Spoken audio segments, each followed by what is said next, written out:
کھلی ہوئی دلیلیں، بینات، واضح دلیل آ جانے کے بعد بھی وہ اختلاف میں پڑے رہے، رجوع نہیں کیا، نہیں میری بات صحیح، بولو میری بات صحیح.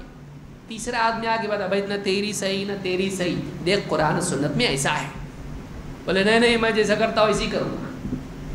بینات دلیل آئی لیکن پھر بھی اختلاف باقی رکھا. یہ مسلمان کا طریقہ نہیں ہے.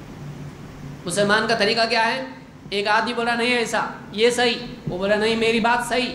تیسرا آدمی آیا بتایا دیکھو یہ قرآن سنت میں ہے. دونوں کا ایسا ہے کیا؟ اچھا اچھا اچھا، قرآن میں ایسا ہے، ہاں حدیث میں ایسا ہے، حدیث صحیح ہے معتبر ہے، ہاں بالکل ایسا، یہی مطلب ہے اس کا، ہاں یہی مطلب ہے اس کا. ٹھیک ہے بھائی میری بات غلط، بولا بھائی میری بھی غلط. پھر کیا کرنے کا؟ دونوں مل کے اس پہ عمل کریں گے. اختلاف ختم ہو گیا، دونوں ایک ہوئے کہ نہیں ہوئے؟ دونوں ایک ہو گئے. لیکن اختلاف کب باقی رہتا ہے؟ ٹھیک ہے قرآن سنت میں ایسا ہے لیکن پھر وہ کیا غلط ہے کیا؟ پھر باپ دادا کے غلط ہے کیا؟ اور ہم کو سمجھا وہی صحیح نہیں. اتنے دن معلوم کیوں نہیں پڑا؟ بعضوں کی دلیل کیا ہے؟ اب آئے کہ بتانے کو. اچھا پھر کب آنا؟ ایک آدمی ڈوب رہا ہے، اس کو کوئی آدمی رکا سوچا بچاؤ کہ نہیں بچاؤ، بچا کیوں نہیں بچاؤ، دیکھا ایک دم 2-3 ڈبکی کھایا، دلایا جان دو کودو بچا. بولے اب آیا کہ بچانے کو؟ جا نہیں جانا. ارے بھائی تجھ کو بچانے کے لیے کل آیا یا آج آیا نا. آدمی کو چاہیے کہ زندگی کے کسی بھی مرحلے میں اس کے پاس حق آئے اس کو مان لے. بولے جوانی میں کیوں نہیں ہمارے پاس، بڑھاپے میں آ رہے، مرنے سے پہلے آئے شکر مان. بعض اوقات کسی کے پاس کوئی آدمی جاتا دیکھو یہ دین ہے، اتنے سال کہاں تھے تم لوگ؟ کہاتے ہم کچھ نہیں معلوم تھا، ہم کو بھی نہیں معلوم تھا. بھائی شکر مان کہ کم سے کم مرنے سے پہلے تیرے پاس حق آیا. کتنے بوڑھے لوگ تھے اللہ کے نبی صلی اللہ علیہ وسلم کے زمانے میں، ان کے پاس حق آیا انہوں نے مانا. یہ نہیں کہا اللہ نے ابھی کیوں بھیجا، ہماری جوانی میں کیوں نہیں بھیجا. اللہ پابند ہے تمہارا، تو پابند ہے اللہ کا. تیرے پاس جب حق آئے چاہے زندگی کے کسی بھی مرحلے میں آئیں تو اس کو چاہیے کہ حق کو مان لے. ایک آدمی اس کا بچہ گم گیا، ڈھونڈا 1 دن 2 دن 3 دن ہفتہ بھر نہیں ملا. 1 مہینے کے بعد کوئی تو بھی لے کے آئے، آپ کا بچہ ہے کیا؟ بولے آباد ہے کیا، لے کے جاؤ تمہیں. کرتا ہے آدمی ایسا؟ جب ہم ڈھونڈ رہے تھے تب تو نہیں ملا، نہیں ڈھونڈ رہے تو آیا، نہیں چاہیے ہم کو ہمارا بچہ، لے کے جاؤ ابھی تمہیں. کرتا ہے آدمی، اپنے سینے سے لگاتا اس کو، بولتا بہت بہت شکریہ بھائی، ہم کتنا ڈھونڈے نہیں ملا، اور جب امید کھو دیے تھے تب جا کے تم لے کے آئے، بہت بہت شکریہ. ہم تو سمجھے کہ گیا ہے لیکن لے کے آئے تم، بہت شکریہ. کبھی بھی ملے حق مان لینا چاہیے. اس کے لیے شرطیں نہیں رکھنا چاہیے کہ فلاں وقت میں فلاں ذریعے سے فلاں طریقے سے ملنا چاہیے. تو اللہ نے فرمایا کہ ان لوگوں کی طرح مت ہو جانا جنہوں نے کیا کیا، حق سامنے آنے کے بعد بھی اختلاف باقی رکھا. ان کے لیے کیا سزا ہے؟ اللہ نے فرمایا وَأُولَٰئِكَ لَهُمْ عَذَابٌ عَظِيمٌ. یہی وہ لوگ ہیں جن کے لیے بڑا بھیانک عذاب ہے. ان کے لیے کیا ہے؟ بہت بھیانک عذاب ہے. تو دوسری چیز معلوم ہوئی کہ ایک انسان اپنی رائے پر، اپنے بگاڑ پر حق آنے کے بعد بھی باقی رہے، یہ اختلاف کو باقی رکھتا ہے. لیکن اگر اپنی رائے آدمی چھوڑ دے حق آنے کے بعد، اختلاف ختم ہو جاتا ہے، اختلاف ختم ہو جاتا ہے. اور آگے بڑھتے ہیں. اختلاف کی تیسری صورت، اختلاف پیدا کیسے ہوتا ہے؟ دین میں تبدیلی کرنے سے. آپ دیکھیے بہت سے اختلافات کی وجہ کیا ہے؟ لوگوں نے اپنی طرف سے حدیثیں گھڑ دی، اپنی طرف سے قرآن کی تفسیر کچھ کی کچھ کر دی، اپنی طرف سے تبدیلیاں کر دی، اور فلاں آدمی صحیح چیز پر ہے، فلاں آدمی غلط چیز پر ہے. کوئی آدمی ہے کہتا ہے یہ حدیث ہم اس پہ عمل کر رہے ہیں، اس کو نہیں معلوم یہ جھوٹی حدیث ہے، یہ اپنی طرف سے گھڑی ہوئی بات ہے، یہ اللہ کے رسول صلی اللہ علیہ وسلم کی بات نہیں ہے.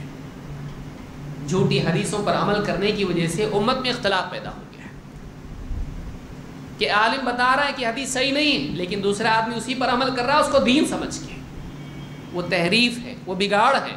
وہ حق نہیں ہے لیکن اس کو حق سمجھ کے اس پر عمل کر رہا ہے. اپنی طرف سے نبی کے کلام میں کلام ملانا یا اپنی طرف سے نبی کے نام سے کچھ گھڑ دینا، یہ بھی اختلاف کی بنیاد ہے، یہ بھی اختلاف کا سبب ہے.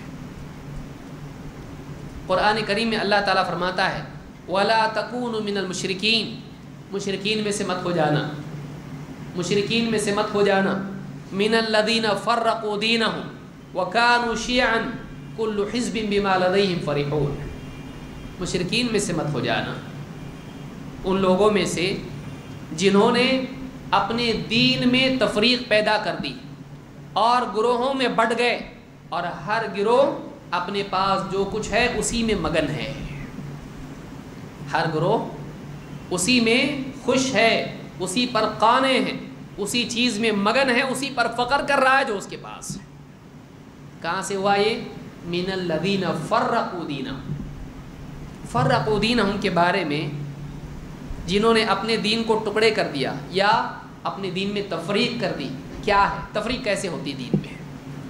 من الذین فرقوا دینہم کیسے ہوتا ہے؟ ابن کثیر رحمۃ اللہ علیہ فرماتے ہیں الذین قد فرقوا دینہم ای بدلوہ وغیروہ. فرقوا کا مطلب کیا ہے؟ انہوں نے اپنے دین کو بدل دیا. جب دین کو بدل دیا تو نتیجے میں اختلاف پیدا ہو گیا. من الذین فرقوا دینہم وکانوا شیعا، شیعہ کا مطلب ہوتا ہے گروہ.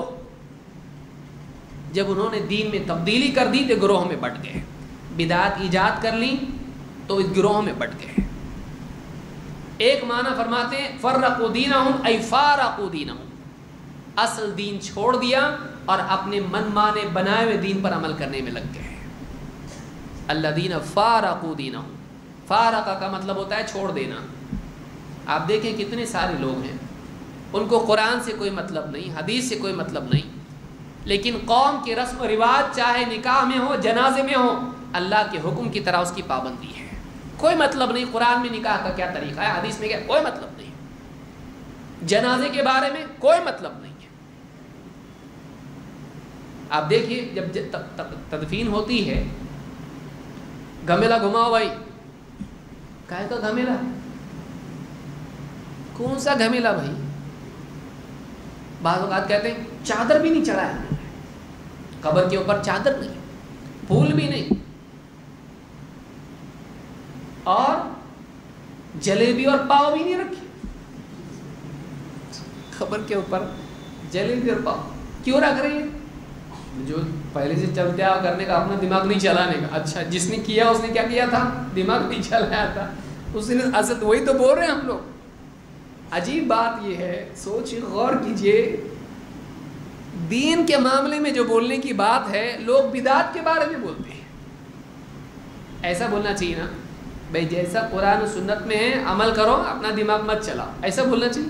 لیکن کوئی آدمی کہے کہ کیا یہ نیا یہ بدعت ہے، یہ اپنا دماغ نہیں چلانے کا، جیسا پہلے سے چلتا آیا ویسا کرنے. تو جو چیز قرآن و سنت کے بارے میں تھی اس کو لوگوں نے کس کے بارے میں کر دیا؟ بدعات کے بارے میں. ایک آدمی کوئی عمل کرتا ہے اس کے پیچھے سارے بھیڑ بکریوں کی طرح عمل کرنے لگ جاتے ہیں. بعد والوں کو معلوم نہیں ہوتا ہے کہ اس عمل کی وجہ کیا ہے.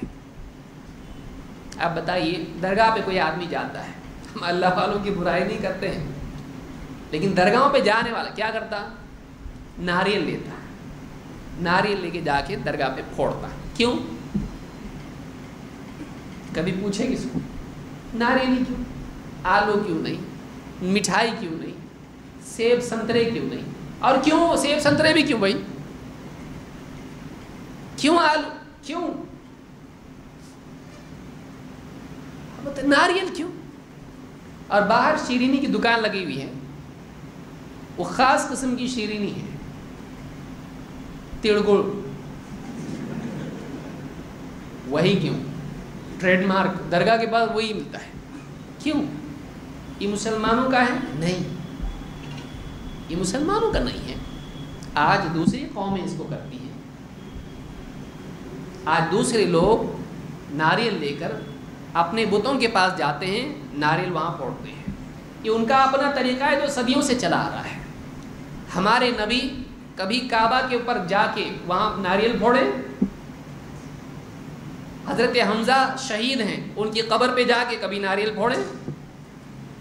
حضرت ابوبکر صدیق، حضرت عمر رضی اللہ عنہ ان کی قبروں پر جا کر تابعین نے ناریل پھوڑیں؟ کہاں سے آیا ہے؟ اب اگر پوری پبلک بیٹھی ہوئی ہو جو ناریل پھوڑ کے آئی ہو، سب کو بٹھا کے اگر ان کا سب کا اجتماع کریں گے، ابھی جو آپ جا کے ناریل پھوڑ کے آئے، اس کی کیا حکمت ہے؟ اب اگر الگ الگ پوچھیں گے تو آپ کا ایک رجسٹر بنانا پڑے گا. دیکھو اصل میں اس میں کیا ہے، ایک اس میں حکمت ہے ایسی، نہ اس کے باپ نے بولا نہ اس کے دادا نے بولا، وہ اس وقت سوچ کے بنا دیتا اس کو. ہر ایک آدمی کچھ نہ کچھ بولے، لیکن سب کو بٹھا کے بولیں گے تو سب کیا کریں گے؟ معلوم نہیں، کیوں پکڑا جائے گا نا. دوسرا اگر صحیح بات بولا تو میں پھنس جاؤں گا. انڈیویجول ہر آدمی رائے منتری ہے. رائے دینے کے لیے نہ علم کی ضرورت ہے نہ عقل کی ضرورت ہے، ہاں خالی منہ ہونا چاہیے. اور سب سے زیادہ آسان اور سب سے زیادہ اجازت دین میں رائے دینے کی، کچھ بھی بول سکتا ہے آدمی. ڈرنا چاہیے اللہ سے. کہاں سے آیا؟ کتنی ساری بدعات ہیں، کوئی بنیاد نہیں، سب لوگ کر رہے ہیں میں بھی کر رہا ہوں. اکثر بدعات کا یہ ہوتا ہے، اکثر بدعات میں یہی ہوتا ہے، لوگ کر رہے ہیں میں بھی کر رہا ہوں، اور ہر لوگ یہی بولتے ہیں. آپ دیکھیے 10 آدمی ہیں، سب ایک کو دیکھ کے ایک دوسرے کو کیا کر رہے ہیں؟ ایک کام کر رہے ہیں. اب ہر ایک سے پوچھو، یہ 9 جو کر رہے ہیں اس وجہ سے میں کر رہا. ان 9 میں سے دوسرے کو پوچھو، یہ 9 جو کر رہے ہیں میں کر رہا. سارے کے سارے ایک دوسرے کو دیکھ کے کر رہے ہیں. کیا مسلمان کا شعار ہے؟ مسلمان جس کو اللہ نے قرآن دیا، جس کو نبی صلی اللہ علیہ وسلم کی سنت عطا کی، مسلمان اس کو چھوڑ کے سماج، لوگ، قوم، باپ دادا اور فلانا اور میری عقل اور فلانا شیطان، ان کے پیچھے چلے. کتنی بدعات اور خرافات امت میں آئی ہیں. نہیں معلوم قبر پہ پاؤں کیوں رکھتے ہیں. پاؤں نہیں، پاؤں کھانے کو. قبر پہ پاؤں رکھنا منع ہے اور پاؤں رکھنا بھی منع ہے. کسی آدمی نے رکھا ہوگا کہ بھائی فلانا قبر کھودنے والا، اب یہ بھی معلوم نہیں، میں بھی اپنی عقل سے بول رہا ہوں، معلوم نہیں کیا وجہ ہوگی. کسی نے رکھا ہو بھائی قبر کھودا کوئی تو بھی، اور تھک ہار کے بیٹھا، اس نے بولا ہوگا جانے دو میں ابھی آتا بول کے گیا ہو. اب اس نے بولا کہ لا رہے کچھ تو لے کے آ، جا لے کے آ. اس کو بیچارہ تھکا ہوا ہے قبر کھودنے والا، کچھ تو کھلانا پڑے گا. وہ گیا ڈھونڈا، یہ ہوٹل بند وہ ہوٹل بند، لا کے اس نے بولا ہوگا جلیبی اور پاؤ ملا میرے کو، لا چل وہی لا کے جلیبی پاؤ رکھا. اب کوئی آدمی دوسرا آیا ہوگا، اس کو معلوم نہیں، نہ قرآن معلوم، نہ حدیث، نہ باپ دادا. اب وہ آ کے دیکھا ادھر قبر کے اوپر پاؤ اور جلیبی رکھا ہوا ہے سائیڈ میں، تو دوسرے جنازے میں بھی کیا کیا ہوگا اس نے؟ بولا ایک کام کرو جلیبی اور پاؤ لے کے آؤ. کیوں؟ میں نے دیکھا تھا کوئی تو عالم صاحب رکھ کے گئے ہوں گے یہاں پہ قبرستان میں، ایسا لگتا ہے ایسا کرنا چاہیے. 1 2 3 پوری قوم جلیبی پاؤ کرنے لگی. ایسی کتنی مثالیں ہو سکتی ہیں، اور ہیں ایسی کئی مثالیں کہ ایک آدمی نے کیا، دوسرے لوگ بھی اس کو دیکھ کے کرتے ہیں. نہیں معلوم کیوں کر رہے ہیں، میرے کو کیا معلوم، وہ کہتا ہے بول کے میں کر رہا ہوں. میرے سے دلیل پوچھنے کا نہیں، اس کو پوچھو جس نے شروع کیا. ایسا بولتے ہیں لوگ. بدعات میں اکثر ایسا ہوتا ہے، اس سے امت میں تفریق ہوتی ہے. اسی لیے کہا کہ من الذین فرقوا دینہم، جنہوں نے دین چھوڑ دیا ہے، سرے سے انہوں نے دیکھا ہی نہیں کہ دین میں کیا ہے، جو جی میں آیا کرنا شروع کر دیا. آپ کسی نکاح میں جائیے، جو نکاح والا ہوتا ہے اس کے ہاتھ میں کٹار ہوتی ہے، اور اس پر کیا ہوگا؟ لیمو لگا ہوگا، آلو نہیں، کیا؟ لیمو. اب ڈیفنس ضروری ہے اس کے لیے، ہوگا کسی نے دیا ہوگا، بھائی کوئی خطرے والی شادی ہوگی، دل سے شادی کر رہا تو دیا ہوگا، چاقو لے کے بیٹھ، کوئی آیا تو اس کو تیری حفاظت کے لیے خطرہ ہے، اب وہ لے کے بیٹھا ہو. لیکن چبا کسی کو اپنے لوگوں کو ہی چب رہا ہو، بولے ایک کام کر، اس کو اس کی جو نوک ہے اس کو کچھ تو لگا، کیا ہے کچھ میں کسی نے دال سے کے لیے لایا ہوگا نیمبو. ایک کام کرو، نہیں چبنا بول کے کیا کرو، لگاؤ اس کو. اب دوسرا دیکھا فلانے دولے کی شادی میں ایسا تھا، کچھ تو سیکیورٹی ڈپازٹ ہے یہ، تو کیا کرو شروع ہو گیا اس طرح سے.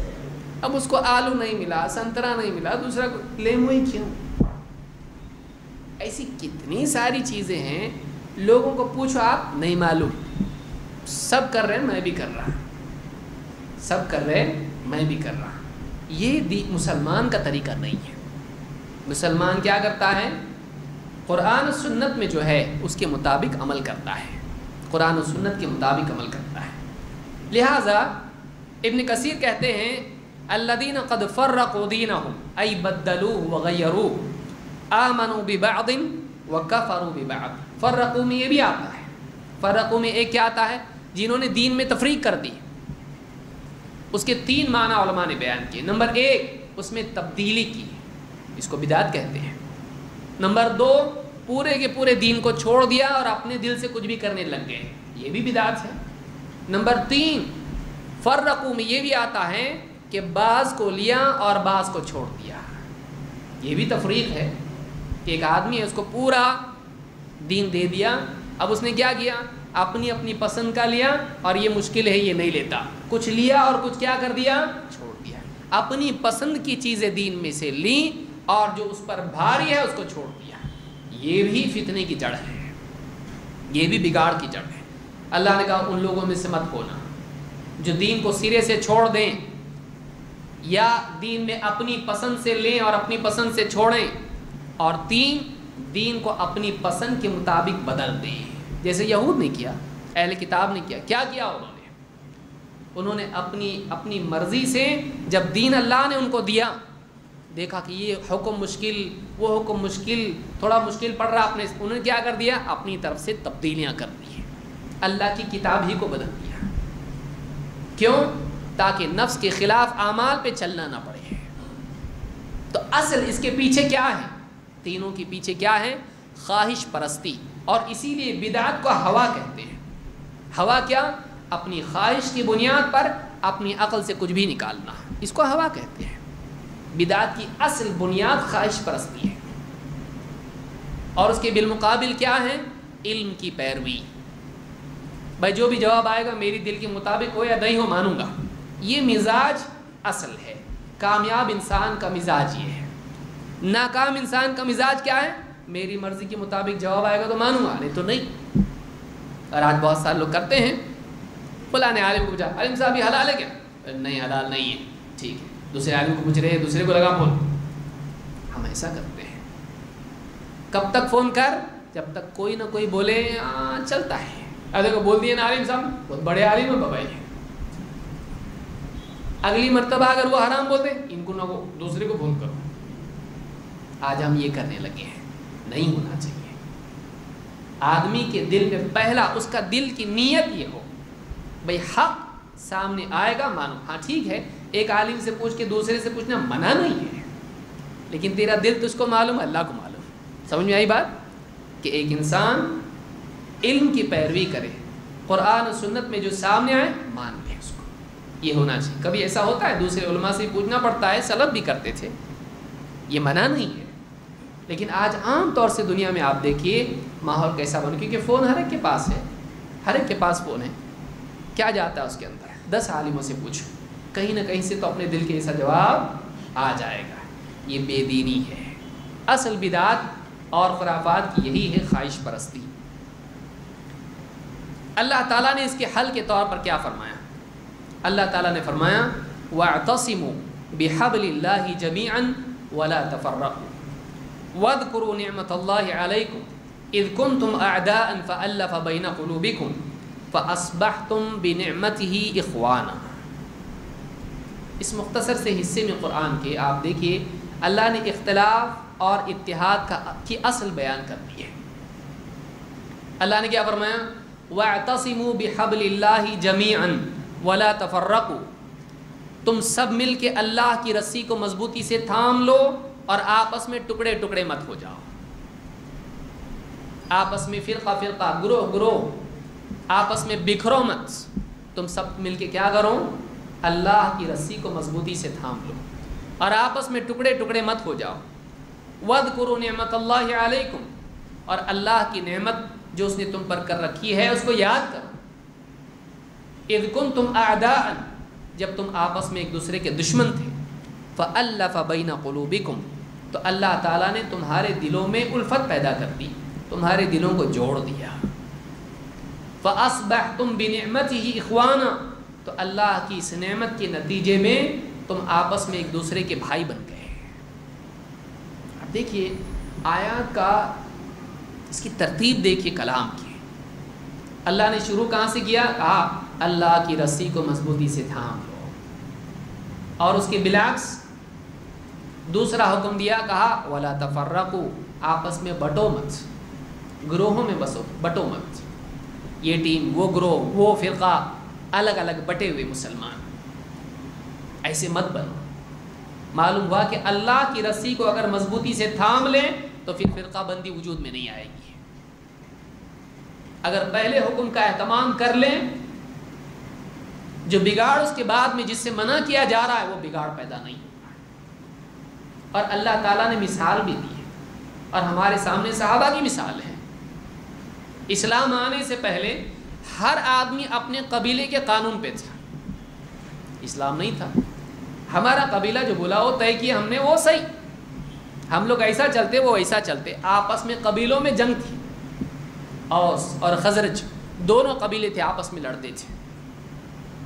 اسلام جب آیا، اس نے اپنی بات چھوڑی، اس نے اپنی بات چھوڑی، دونوں نے مل کے کس کی بات مانی؟ اللہ اور اس کے رسول کی۔ انہوں نے اسلام کو مانا۔ جب انہوں نے اپنی رائے، اپنی عقل، اپنی خواہشات، اپنی چاہت، اپنا اصول چھوڑا اور اللہ اور اس کے رسول کی بات پر راضی ہو گئے، اللہ نے فرمایا وَاذْكُرُوا نِعْمَتَ اللَّهِ عَلَيْكُمْ، اللہ نے جو تم کو نعمت عطا کی اس کو یاد کرو۔ ایک دور تھا کہ تم آپس میں ایک دوسرے کے دشمن تھے، ایک دوسرے کی جان کے دشمن تھے، آپس میں سالوں سال تمہارے درمیان جنگیں چلتی تھی۔ پھر اللہ تعالیٰ نے اسلام تم کو دیا، قرآن تم کو دیا، نبی تم کو دیا۔ فَأَصْبَحْتُمْ بِنِعْمَتِهِ إِخْوَانًا، اللہ تعالیٰ کی اس نعمت کو پا کر تم سب کے سب آپس میں ایک دوسرے کے بھائی بن گئے، جو جان لینے کے لیے ایک دوسرے کی تیار تھے، ایک دوسرے کے خون کے پیاسے تھے، اسلام کے آنے کے بعد ایک دوسرے کے لیے اپنی جان دینے کے لیے تیار ہو گئے کہ وہ تیر میرے بھائی کو نہیں مجھ کو آ کے لگے، ایک دوسرے کی جان بچانے والے بن گئے۔ کیسے ہوا یہ اسلام کی نعمت کے نتیجے میں ہوا۔ کون سا اسلام؟ مصیبت یہ ہے، کون سا اسلام؟ وہ اسلام جو میں سمجھا، یا وہ اسلام جو اللہ اور اس کے رسول نے ہم کو دیا ہے؟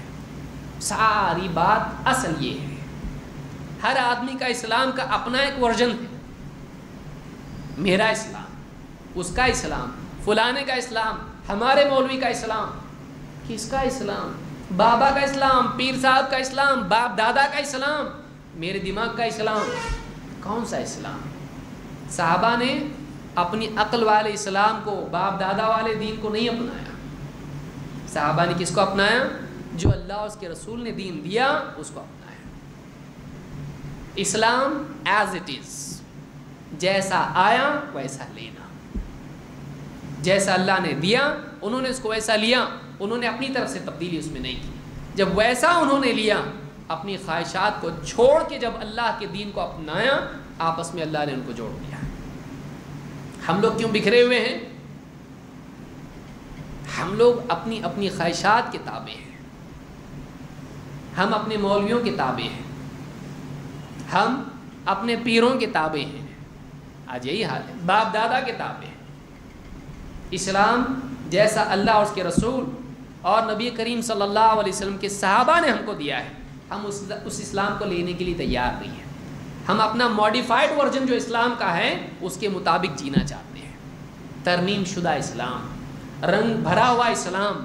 ہم کو پھیکا اسلام نہیں چلتا ہے، یہ ایسی کیسی ایسے کیسا نکاح، نہ اس کے اندر جگہ، نہ اس کے اندر ایک دوسرے پہ رنگ پھینکنا، نہ اس کے اندر ناچ گانے، نہ اس کے اندر فلانی چیز، ایسا کیسا نکاح ہے، یہ تو جنازے کی جیسا لگ رہا۔ ہم کو ویسا اسلام سے، اور ہم نکاح میں کارڈ پہ کیا لکھیں گے؟ النکاح من سنتی، نکاح میری سنت ہے۔ تو نکاح کے کارڈ پہ لکھا جائے گا کہ نکاح سنت ہے، لیکن ساری سنتوں کا جنازہ نکالا جائے گا نکاح میں، یہ بھی ہم نہیں چھوڑیں گے، ہے کہ نہیں؟ یہ آج ہمارا حال ہے کہ ہم سنت، آپ دیکھیں فاتحہ دے رہا ہے، فاتحہ میں کیا؟ سورہ فاتحہ پڑھے گا، قل یا ایھا الکافرون پڑھے گا، قل هو اللہ احد پڑھے گا۔ سورہ فاتحہ کس کی ہے؟ شیخ عبد القادر جیلانی رحمۃ اللہ علیہ کے نام کی ہے۔ اس میں پڑھ رہا کیا ہے؟ کیوں دے رہا فاتحہ؟ بولے فاتحہ دینے سے کیا ہوگا؟ شیخ عبد القادر جیلانی رحمۃ اللہ علیہ خوش ہوں گے اور اپنے گھر میں خیر و برکت ان کے طفیل میں آئے گی، اور بعض لوگ تو ڈائریکٹ ان کی نظر کرم ہم پر ہو جائے گی، ان کی نظر کرم ہم پر ہو جائے گی، کوئی بیمار نہیں ہوگا، گھر میں برکت آئے گی، فلانی مصیبت سے ہم بچ جائیں گے، سب کچھ ہوگا۔ فلاں بابا کی، فلاں بزرگ کی فاتحہ میں پڑھ رہا ہے ایاک نعبد و ایاک نستعین، اے اللہ ہم تیری عبادت کرتے ہیں، تجھی سے مدد چاہتے ہیں۔ فاتحہ میں پڑھ رہا ہے لا اعبد ما تعبدون قل یا ایھا الکافرون لا اعبد ما تعبدون، اے کفر کرنے والوں جن کی تم عبادت کرتے میں ان کی عبادت نہیں کرتا۔ کس کی کرتا؟ اللہ کی، کسی اور کی نہیں۔ پڑھو آیت رہا ہے قل هو اللہ احد اللہ الصمد، کون سی صورت پڑھ رہا ہے؟ کہو اللہ ایک ہے، اللہ الصمد ہے۔ الصمد کا کیا مطلب؟ سب اس کے محتاج، وہ کسی کا محتاج نہیں۔ ایسی صورتیں پڑھ رہا ہے فاتحہ کے اندر جس میں اللہ تعالیٰ کی قدرت، اللہ کا کسی کا محتاج نہ ہونا، سب کا محتاج ہونا، ہم کسی کی عبادت نہیں کرتے، صرف اللہ کی عبادت کرتے، ایسی صورتیں پڑھ رہا ہے، اور عبادت کس کی کر رہا ہے؟ غیر اللہ کی، درگاہ پہ جا کے فاتحہ دے رہا ہے۔ کیوں؟ جہالت۔ ساری مصیبت کی جڑ یہ ہے کہ ہم نے دین کو بطور رسم لیا اور دین کو سیکھا نہیں ہم نے، بلکہ ہم نے اپنی طرف سے دین کے پارٹ لیے ادھر ادھر سے، اور اپنی طرف سے ایک نیا کچھ تو بنا کے دیا ہے۔ فاتحہ، اسی لیے آج بعض لوگوں کو رد کیا جائے فاتحہ کے اوپر، کیا کہیں گے؟ سورہ فاتحہ پڑھنا غلط، قل اللہ پڑھنا غلط، قل یا ایھا الکافرون پڑھنا غلط، تو قرآن کا دشمن ہے۔ تو نے یہ حصے جو لیے اپنی طرف سے، کس نے بتایا ایسا کرنے کے لیے؟ سورہ فاتحہ میں آیت الکرسی کوئی پڑھنا شروع کر دیں تو اس کو لوگ بدعت بولیں گے۔ حال یہ ہو جاتا ہے کہ بدعت اتنی سٹینڈرڈ ہو جاتی ہیں کہ اگر اس میں کوئی ترمیم کرنا چاہے تو لوگ اس کو منع کرتے ہیں۔ کیوں؟ ایسا کوئی کیا نہیں آج تک۔ کوئی کہ سورہ فاتحہ کے اندر فلانی صورت پڑھیں گے، ویل لکل ہمزۃ لمزہ پڑھیں گے، بولے یہ کون سی فاتحہ ہے؟ بولے وہ تمہاری بنائی ہوئی ہے، میری بنائی ہوئی نہیں چلتا، بولے نہیں چلتا، فاتحہ میں یہی ہونا چاہیے۔ یہ کون بنایا؟ بولے یہ زیادہ سوال کرنے کا نہیں۔ یہ آج ہمارا حال ہے، ہم بدعت میں تبدیلی پسند نہیں کرتے، لیکن سنت میں تبدیلی کے شوقین ہیں۔ یہ ہمارے زوال کی، بگاڑ کی، اور آج جو ہم ذلت میں پڑے ہوئے اس کی وجہ یہ ہے۔ جو اللہ کے دین کی صحیح حفاظت نہیں کر سکتا ہے اور چاہتا ہے کہ اللہ اس کی حفاظت کرے، سوچیے، جو دین کی حفاظت نہیں کر رہا ہے، دین میں جو چاہے کر رہا ہے، اور چاہتا ہے کہ اللہ اس کی حفاظت کرے، نہیں ہو سکتا ہے۔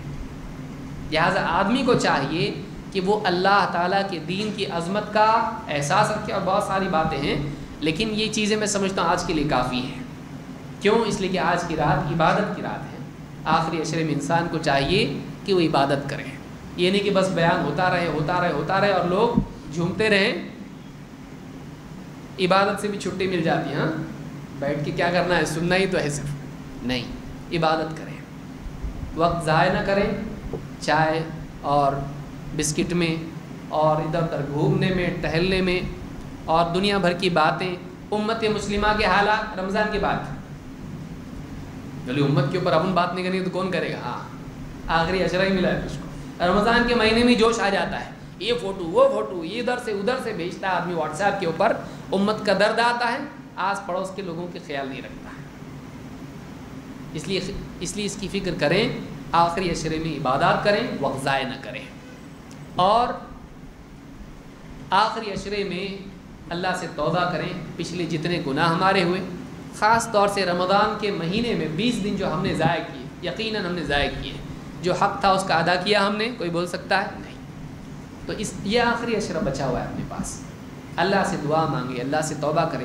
دن بھر روزے دار کی دعا قبول ہوتی ہے، دعا کریں اللہ تعالیٰ سے، دن بھر میں دعا کریں اپنے لیے، گھر والوں کے لیے، ان کی ہدایت کے لیے، اپنی ہدایت کے لیے، امت کے لیے دعا کریں، مسلمانوں کے لیے دعا کریں۔ آج جو بگڑے ہوئے حالات ہیں، سیاسی اعتبار سے ہوں یا کسی بھی اعتبار سے ہوں، اخلاقی اعتبار سے ہوں، اللہ سے دعا کریں، کوئی وقت نکالیں، اللہ سے گڑ گڑائیں، اپنے گناہوں پر روئیں، پچھتائیں، اللہ سے استغفار کریں، عزم کریں اگلی زندگی صحیح گزارنے کا۔ ابھی جو 10 دن بچے ہیں اس میں اللہ سے مانگے، اللہ رمضان کے بعد بھی مجھ کو دیندار باقی رہنے کی توفیق دے، اللہ سے مانگے اس چیز کو۔ یہ نہیں کہ رمضان ہو گیا تو ہم دینداری بھی چھوڑ دیں، نہیں، ان رمضان کے ایام اور لیالی میں، دن راتوں میں اس بات کا عزم اپنے دل میں رکھیں کہ اب میں رمضان، کسی کا اچھا گزرا ہے، بہت سے لوگ ایسے ہیں کہ بہت اچھے سے گزارا رمضان، اللہ اس کو قبول فرمائے، عبادات کو، اعمال کو قبول فرمائے۔ ان لوگوں کو بھی چاہیے کہ وہ یہ عزم رکھیں کہ جیسا میں نے رمضان گزارا، میں آنے والے مہینے، ہر مہینے ایسے گزاروں گا۔ یہ عزم لے کے ہم لوگ چلیں، نمازوں کا اہتمام، ذکر کا اہتمام، تلاوت کا اہتمام، دعاؤں کا اہتمام اور سخاوت کا اہتمام، گھر والوں کی تربیت اور گھر کو خرافات سے دور رکھنا، اس کا اہتمام رمضان کے بعد بھی کریں۔ اسلام رمضان کے لیے نہیں ہے، اسلام زندگی بھر کے لیے ہے۔ اللہ نے کیا فرمایا؟ وَلَا تَمُوتُنَّ إِلَّا وَأَنْتُمْ مُسْلِمُونَ، تمہیں موت آئے تو اسلام کی حالت میں آنی چاہیے، تو اس کا بھی اہتمام کریں۔ تو رمضان کے مہینے میں، اور یہ جو بچے ہوئے دن ہمارے ہیں، ابھی ہے وقت ہمارے پاس، 10 دن ہیں، لیکن یہ چلا جائے گا تیزی سے، ہم کو احساس بھی نہیں ہوگا، تو اس میں وقت ضائع نہ کریں، عبادات کا اہتمام کریں۔ اللہ تعالی ہم سب کو رمضان کے بقیہ ایام کو بہترین طور پر گزارنے کی توفیق عطا فرمائے۔ مجلس ختم کرنے سے پہلے ایک اعلان سن لیں اور اس کو اچھی طرح سے سمجھیں۔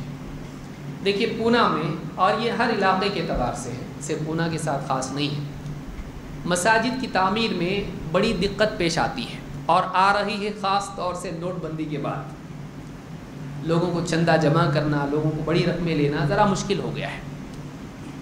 اس کے لیے بہت سارے فارمولے بہت سارے لوگوں کے پاس ہوتے ہیں۔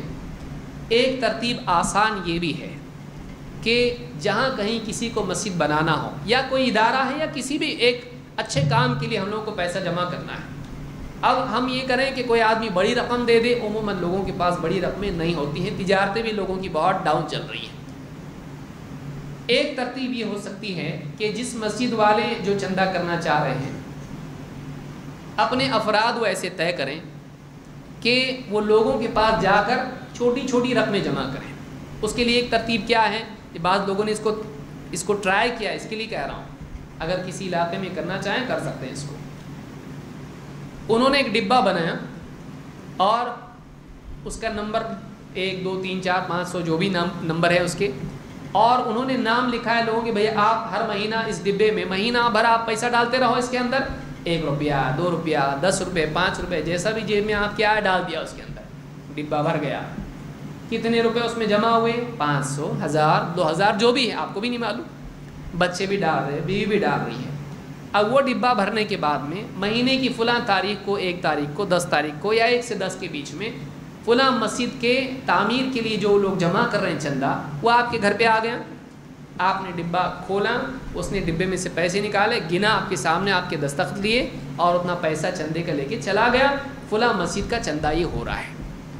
مان لیجئے 100 آدمی اس کے لیے تیار ہوتے ہیں اور ہر آدمی مہینے بھر میں 1000 روپے جمع کر سکتا ہے۔ مہینے میں 1000 جمع کرنے کے لیے ڈیلی کتنے جمع کرنا پڑے گا؟ کس کا حساب اچھا ہے؟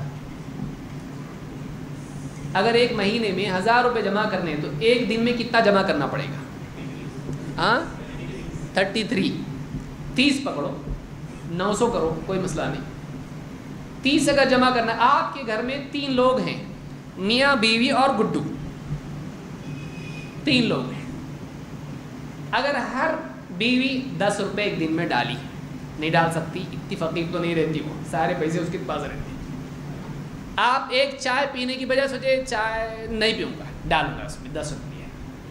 بچے کو بھی آپ نے ترغیب دی، دیکھو بیٹا حدیث میں ہے مسجد اگر تعمیر کرتا ہے کوئی آدمی تو اللہ تعالیٰ جنت میں اس کے لیے گھر بنائے گا۔ بچے کو ترغیب دی، بچے نے بھی کیا کیا؟ 10 روپے اپنے ڈالا اس کے اندر۔ 30 ملتے ملتے 1000 ہو گئے. مان لیجئے ایک گھر سے 1000 بنتے ہیں. ایسے 100 گھر اگر ہوں تو کتنے ہوتے؟ 100,000 کتنے لاکھ؟ 1 لاکھ. ایک مہینے میں 1 لاکھ کلیکشن ایزیلی ہو جاتا ہے. ایک سال کے کتنے ہوئے؟ 12 لاکھ. تو ایک چھوٹی سی مسجد کے لیے جگہ 12 لاکھ میں مل جاتی کہ نہیں مل جاتی؟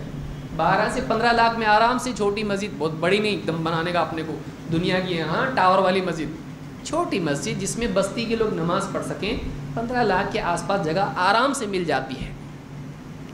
وہ جگہ آپ لے کے وہاں سے مسجد کی تعمیر شروع ہو سکتی. یہ کتنے دن میں ہوا؟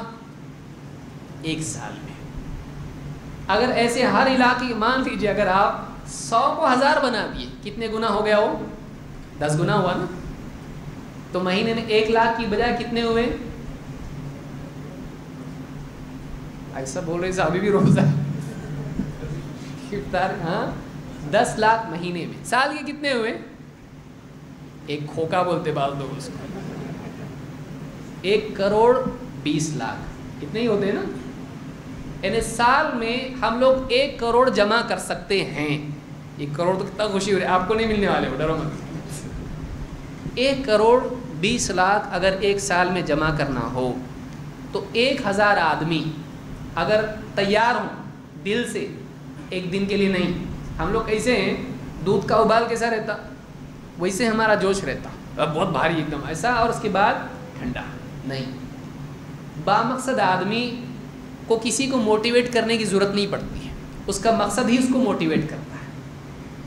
آپ کو کام پہ جانے کو کسی کو موٹیویٹ کرنا پڑتا, ابھی رات سے بولنا شروع کر دیکھو آپ کو کل کام پہ جانا ہے, بہت بڑی فضیلت ہے, ایسا ہے, بولنا پڑتا نہیں. خود سے اٹھتے خود سے جاتے. کوئی بولے گا کیا روز جاتا ہے ایسا, نہیں جائیں گے تو کیسا ہو, کیوں؟ اس نے اس کو مقصد بنایا, ضروری سمجھا. کوئی آدمی اگر بولے مت جاؤ تو بھی جاتا, کیونکہ مقصد بنایا اس نے اس کو کسی کو ترغیب دینے کی ضرورت نہیں پڑتی. اذان ہوتی چلو اٹھو سب کام پہ جاؤ, حی علی الصلاۃ ہوتا, حی علی الفلاح نہیں ہوتا ہے, برابر اٹھ کے جاتے لوگ. جب ایک چیز کو آدمی ضروری سمجھتا ہے اس کو ترغیب کی ضرورت نہیں پڑتی. ترغیب کب لگتی؟ جب یہ ڈھیلا پڑ جاتا. آپ ایسا مت کریں. آپ دیکھیے اس مجمع میں میں سمجھتا ہوں کم سے کم ایک 300-400 لوگ تو رہیں گے.